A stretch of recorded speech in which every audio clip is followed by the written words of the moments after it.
boas-vindas religiosas, prezados irmãos e irmãs, em nosso Senhor Jesus Cristo, também aqueles que nos assistem e nos ouvem de suas casas. Celebramos a liturgia do terceiro domingo, depois da festa da Páscoa.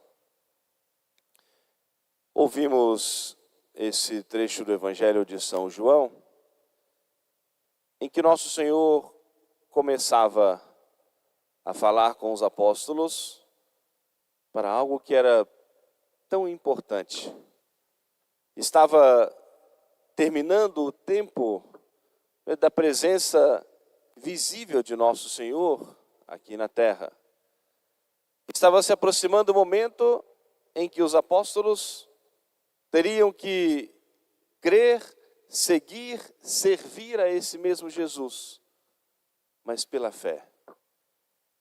E chegando o momento em que eles teriam agora que de fato viver a missão que nosso Senhor deixou e vai reforçar para eles no dia da ascensão, de pregar a palavra de Deus ao mundo inteiro e convencer as pessoas, com a graça do Espírito Santo, de que deveriam crer, seguir, servir a nosso Senhor, mesmo sem terem visto o Senhor,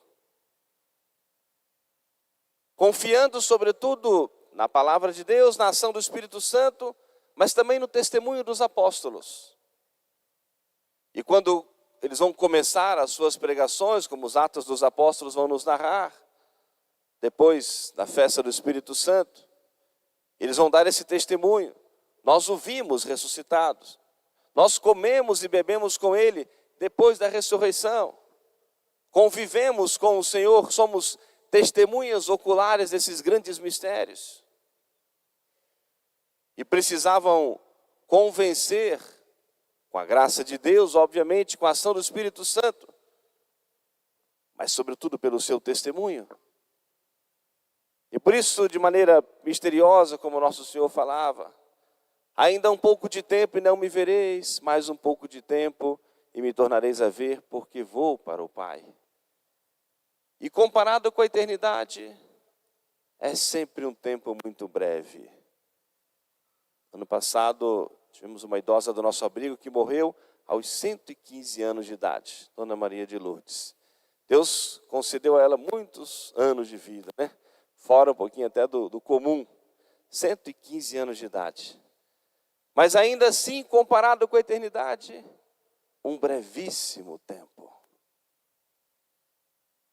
E é tão importante esse momento do Evangelho para nós, é tão importante nós termos essa convicção do quanto o nosso tempo nesse mundo é breve,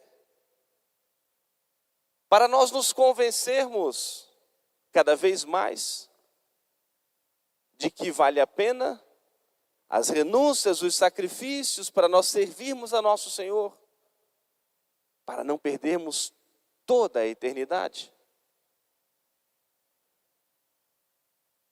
E nosso Senhor vai esclarecendo, os seus ensinamentos, percebendo quando Jesus falava dessa despedida, a tristeza dos apóstolos, mas virá, receberão, se forem fiéis, a recompensa no céu, terão esse novo encontro depois de passado um breve tempo, e viverão uma alegria e uma felicidade que ninguém poderá vos tirar, sem nenhuma sombra de vicissitude, de dor, de contratempo.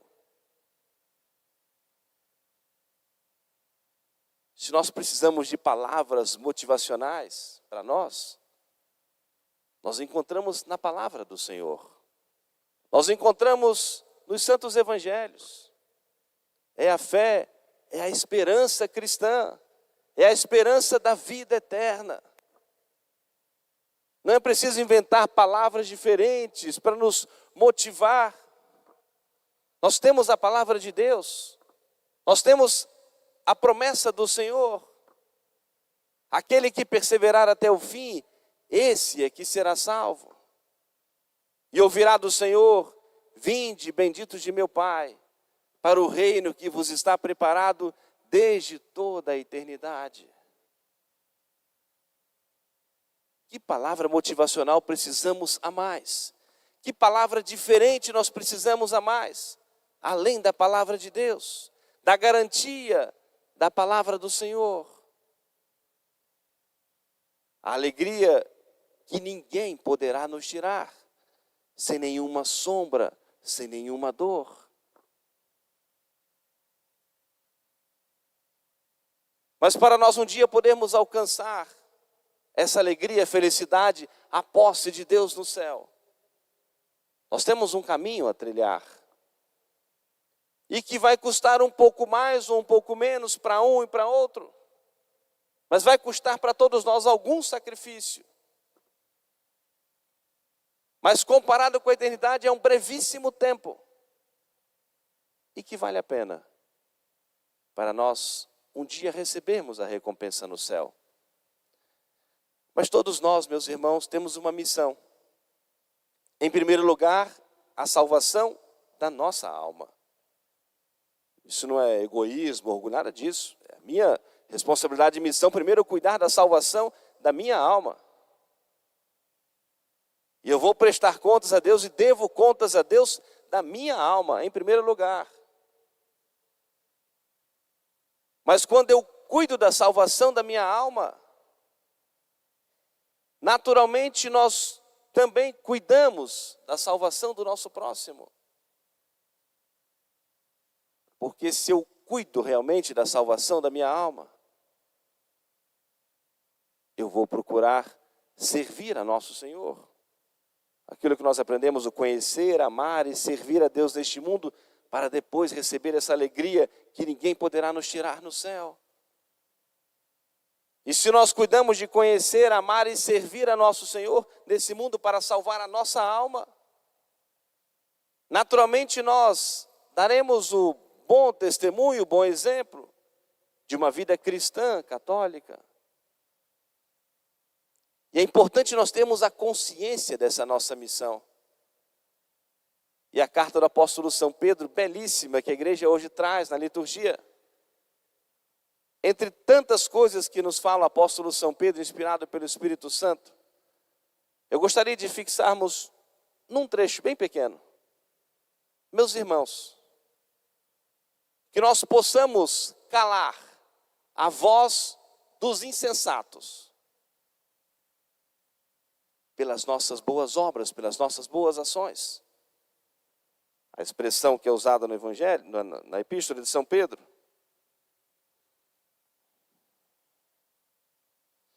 Esta é a tradução que está aqui. Pois a vontade de Deus é esta, que fazendo o bem, caleis a ignorância dos insensatos, como pessoas livres, sem usar a liberdade como pretexto para o mal. Que com a prática do bem, nós calemos a voz dos insensatos. Aquele que busca a santidade, responde a todas as calúnias, críticas, qualquer coisa que possa receber. E se há um argumento que o mundo não tem contestação, não tem resposta, é a santidade. Se há um argumento que cala de fato a voz dos inimigos de nosso Senhor, da igreja, dos insensatos como um todo, são as obras de misericórdia, a prática do bem. O bem se difunde por si mesmo, é um princípio básico da filosofia. O bem naturalmente se difunde, se irradia e influencia no nosso entorno. E essa é a nossa missão. Às vezes gastamos tanto tempo em talvez queremos nos justificar de uma coisa, de outra. E muitas vezes a resposta mais virtuosa seria o silêncio. A resposta, a atitude mais virtuosa seria a paciência.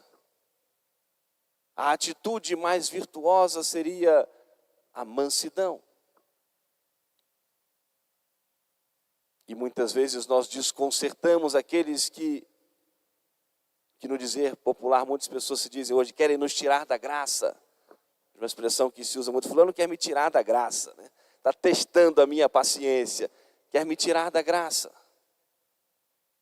E muitas vezes o inimigo vai insuflar também coisas, acontecimentos, pessoas no nosso caminho para querer nos tirar da graça, do amor de Deus, querer tirar a nossa paz.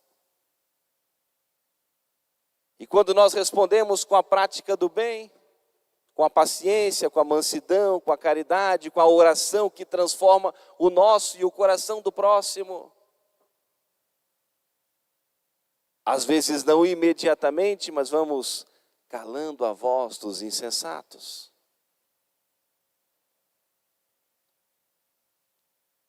Tem um autor que diz que os santos não procuravam como que limpar a sua imagem diante da sociedade. Cuidavam de agradar a Deus, de servir ao Senhor, de ter uma boa imagem, um bom coração diante do Senhor. Se estavam sendo injuriados, caluniados, desprezados. Muitos poucos se importavam com isso, mas queriam servir a nosso Senhor. E muitas vezes no silêncio, na paciência, na mansidão. Poderíamos colocar aqui inúmeros exemplos. Agora, dia 6 de abril, foi celebrado os 300 anos do nascimento do grande São Geraldo Magela, protetor das crianças, das mães gestantes, o grande São Geraldo, redentorista. E São Geraldo foi acusado falsamente de haver pecado na sua castidade. Ele era o porteiro do convento e uma jovem começou a importuná-lo. E ele rejeitando prontamente, rejeitando todos os momentos, não deu nenhum instante de consentimento. E ela ferida no seu orgulho, na sua vaidade pela rejeição. E se perdendo pelo mundo, engravidou e se apresentou ao grande Santo Afonso, Maria de Ligório, que era o fundador da Ordem Superior de São Geraldo. E acusou, dizendo que o seu filho era daquele irmão Geraldo. Santo Afonso, naquele momento, para refletir, para pensar, mas retirou São Geraldo da portaria e deu a ele uma dura provação. Impediu que ele comungasse. Ficou muito tempo sem a comunhão. Ele que, quando passava, se entrasse numa igreja, diante do Santíssimo, rapidamente ele entrava em êxtase. Tal era a sua contemplação, admiração diante do Senhor sacramentado. Muitas e muitas vezes foi visto em êxtase diante de Jesus sacramentado e foi proibido da comunhão. E procurou, com uma graça muito especial de Deus, a viver a sua santidade, sem se preocupar muito em limpar a sua imagem, que era falsa, aquela acusação inteiramente falsa. Ele sabia e Deus sabia. E passou o tempo, não me lembro agora exatamente quanto tempo foi essa aprovação dele. A jovem, tocada pela graça de Deus no seu coração, se arrependeu daquela calúnia e que estava defiando aquele homem.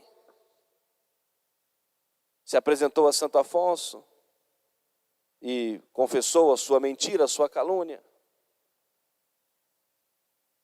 Santo Afonso chamou o dia São Geraldo, dentro de uma igreja, foi conversar com ele. Falou: meu irmão, por que você não falou nada? Ele olhou para o sacrário, olhou para a cruz e abaixou os seus olhos.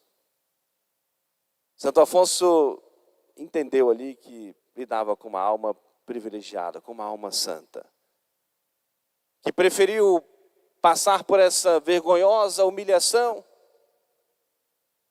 tão dura,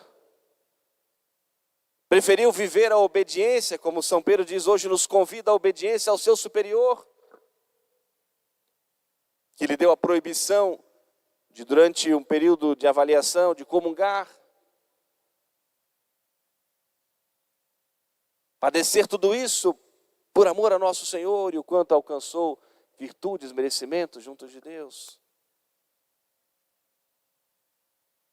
Santa Teresa de Calcutá foi acusada, a congregação crescendo, também se espalhando pelo mundo inteiro, recebendo doações, valores.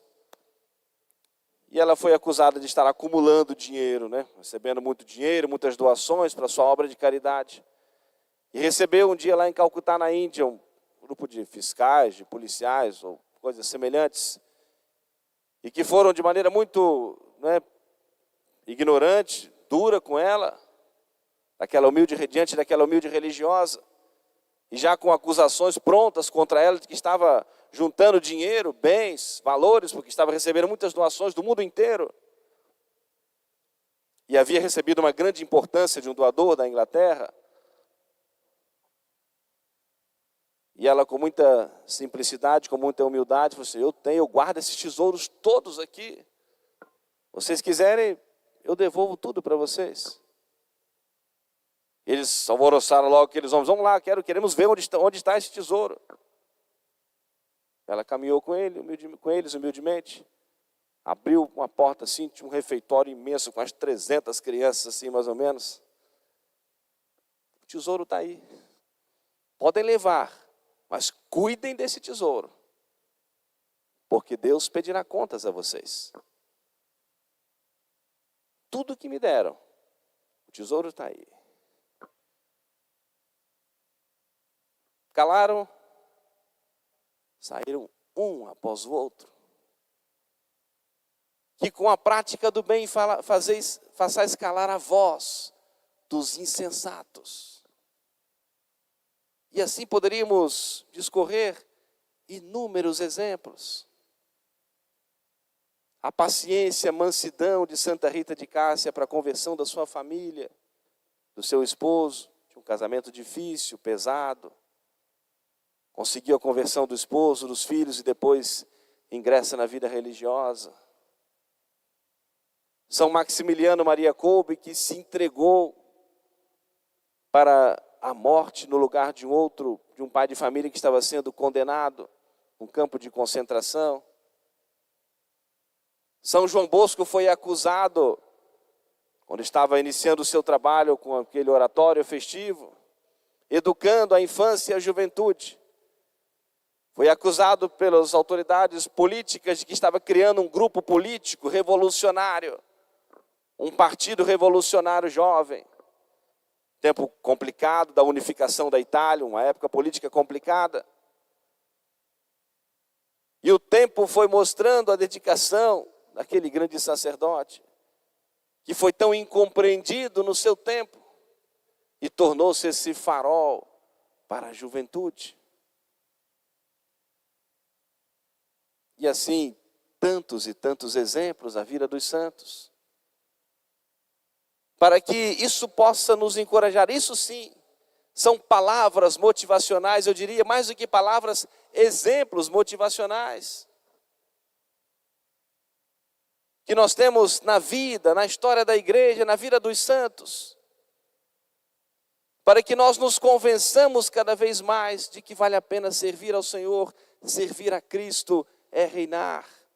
O tempo dado a Deus, as coisas de Deus, a prática de boas obras nunca é um tempo perdido. Muitas vezes os santos saíram aparentemente derrotados desse mundo, mas vitoriosos diante do Senhor. Derrotados muitas vezes, mortos vergonhosamente no martírio. Mas hoje contemplam a Deus nosso Senhor no céu. Já receberam essa alegria que ninguém poderá tirar, manchar, tocar essa alegria.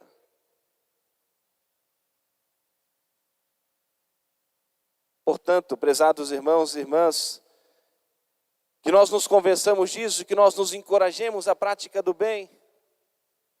E se nosso Senhor padeceu tantas humilhações, incompreensões, e se os santos e santas de Deus também trilhando o caminho do Senhor, passaram também por tudo isso.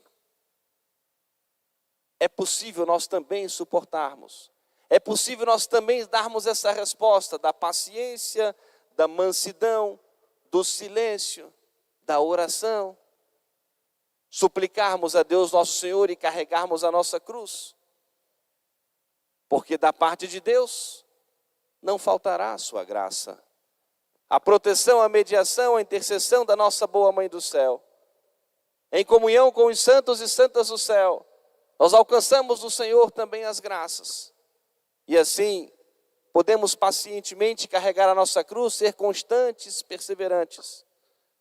Porque aquele que perseverar até o fim, esse é que será salvo. E eu concluo com a oração da collecta da Santa Missa que o Padre rezou antes da primeira leitura e que expressa bem o pensamento de hoje. Ó Deus, que mostrais aos extraviados a luz da vossa verdade, para que possam tornar ao caminho da justiça. Dai a todos que professam a fé cristã, que repudiem tudo aquilo que se opõe a este nome e sigam o que lhe é conforme. Por Jesus Cristo, nosso Senhor. Amém. Louvado seja nosso Senhor Jesus Cristo. Para sempre seja louvado.